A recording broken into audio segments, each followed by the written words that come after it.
The ribs themselves. Lots of questions about ribs. There's hundreds of websites online talking about what kind of ribs, what to do with them. I'm going to keep it really, really simple. Some really duplicatable things that you can do with ribs to make sure you have amazing results. So we are using spare ribs today. These are the bigger ribs. A pork baby back is those little small ribs that are kind of curved. And they usually have a section of meat along the top that kind of tastes like a pork chop when it's cooked. I love the spare ribs. The spare ribs come from a little further down on the pork belly. And guess what else comes from pork belly?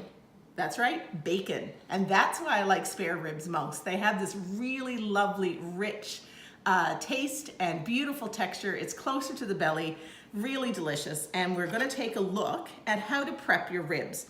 I've gone ahead and pulled off the bigger chunks of fat. We're going to be cooking them low and slow, so a lot of that fat is going to simply melt away. So I'm not too concerned at making sure it's all pulled off, but all the big pieces, I've just pulled them right off with my hands.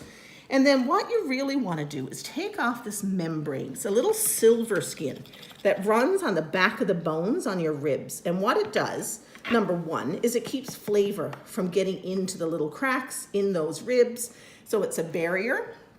So you really want to pull that off. And it's also, for flavor as well, I'm going to be putting my ribs in a smoker. So I want that beautiful smoke to go into all sides of my ribs.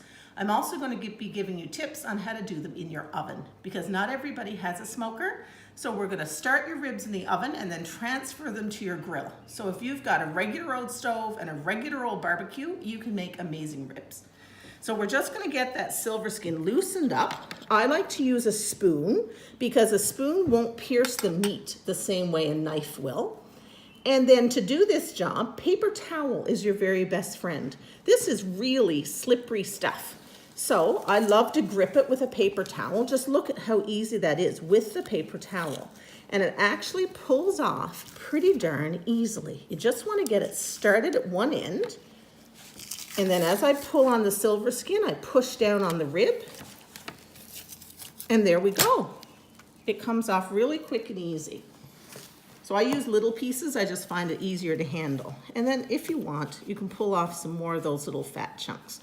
But again, they're pretty much going to melt away. So we are going to doctor up these ribs. We're going to put a dry rub on first.